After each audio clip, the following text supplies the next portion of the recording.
ಸಿದ್ದೇಗೌಡವರು ನೀನು ಊರಲ್ಲಿದ್ದೀಯಂತಲ್ಲ?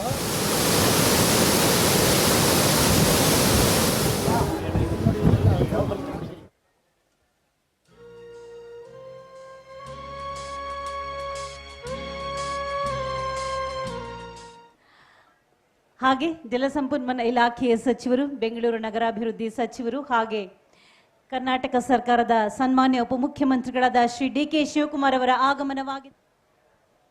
ಶ್ರೀ ರಮೇಶ್ ಬಂಡಿ ಸಿದ್ದೇಗೌಡ ಅವರು, ಸನ್ಮಾನ್ಯ ಅಧ್ಯಕ್ಷರು, ಚಾಮುಂಡೇಶ್ವರಿ ವಿದ್ಯುತ್ ಸರಬರಾಜು ನಿಗಮ ಮಹಾದೇವಿ ಮನೋಹರೆ ಸರ್ವಾಭೀಷ್ಟ ಪ್ರದೇ ದೇವಿ ಸ್ನಾಸ್ಥಿತ ಪುಣ್ಯವರ್ಧಿನಿ ಸರ್ವ ಪಾಪಕ್ಷಯ ಗಣ್ಯಮಾನ್ಯರು ಹಾಗೆ ಕರ್ನಾಟಕ ಸರ್ಕಾರದ ಜನಪ್ರತಿನಿಧಿಗಳೆಲ್ಲರೂ ಕೂಡ ಪ್ರಾರ್ಥನೆಯನ್ನ ಸಲ್ಲಿಸಿ ಕ್ಷೀರಾಭಿಷೇಕವನ್ನ ಮಾಡಿ ಬಾಗಿನವನ್ನ ಸಮರ್ಪಿಸಿ ಕೃಷ್ಣರಾಜ ಸಾಗರ ಅಣೆಕಟ್ಟು ತಾಯಿಗೆ ವಸ್ತ್ರವನ್ನ ಇಟ್ಟು ಜೊತೆಯಾಗಿದ್ದಾರೆ.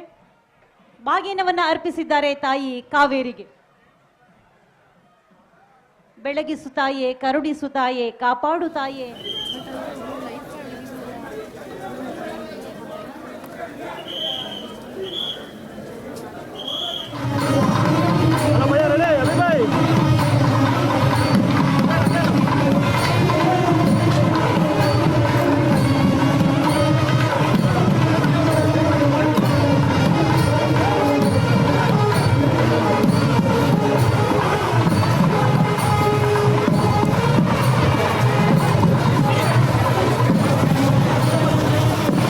ಭಾಗ್ಯಗಳ ಹರಿಕಾರ, ಗ್ಯಾರಂಟಿ ಯೋಜನೆಗಳನ್ನ ಕೊಟ್ಟು ಜನರ ಬದುಕಿಗೆ ಬೆಳಕನ್ನ ನೀಡಿರುವಂತಹ ಸನ್ಮಾನ್ಯ ಮುಖ್ಯಮಂತ್ರಿಗಳಾದ ಶ್ರೀ ಸಿದ್ದರಾಮಯ್ಯನವರು ಆಗಮಿಸಿದ್ದಾರೆ ಈ ವೇದಿಕೆಗೆ.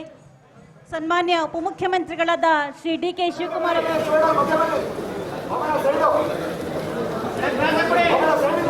ಬಾಬಣ್ಣವರೇ, ಹಿರಿಯ ಶಿವಕುಮಾರ್ ಸಾಹೇಬ್ರೆ, ಸ್ವಾಗತಿಸಿ ಶ್ರೀ ರಮೇಶ್ ಬಂಡಿ ಸಿದ್ದೇಗೌಡ ಮಾಡಿ ಪೂಜೆಯನ್ನು ಸಲ್ಲಿಸಿ ಆದರಣೀಯ ಸ್ವಾಗತವನ್ನು ಕೋರುತ್ತೇನೆ.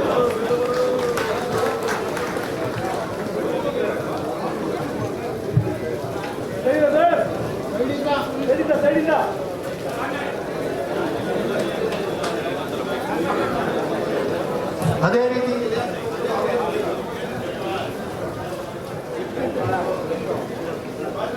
ಸದಾ ಕ್ರಿಯಾಶೀಲರಾಗಿ ಅಭಿವೃದ್ಧಿಯೇ ಧ್ಯೇಯವಾಕ್ಯವೆನಿಸಿರುವ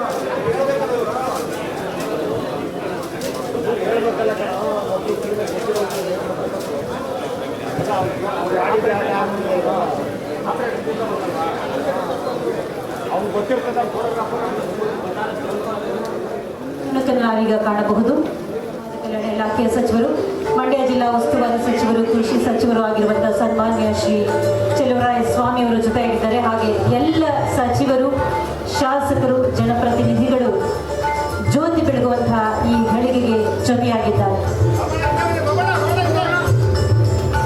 ಹರಸು ತಾಯಿ, ನಮ್ಮೆಲ್ಲರ ಬದುಕನ್ನ ಹಸನು ಮಾಡು ತಾಯಿ, ಅನ್ನದಾತರಿಗೆ ಆಸರೆಯಾಗಿ ನಿಲ್ಲು ತಾಯಿ ಎನ್ನುವಂತಹ ಸದಾಶಯ, ಸದುದ್ದೇಶ, ಸತ್ಪ್ರಾರ್ಥನೆ ಈ ಜ್ಯೋತಿ ಬೆಳಗುವಂತಹ ಕೈಂಕರ್ಯದ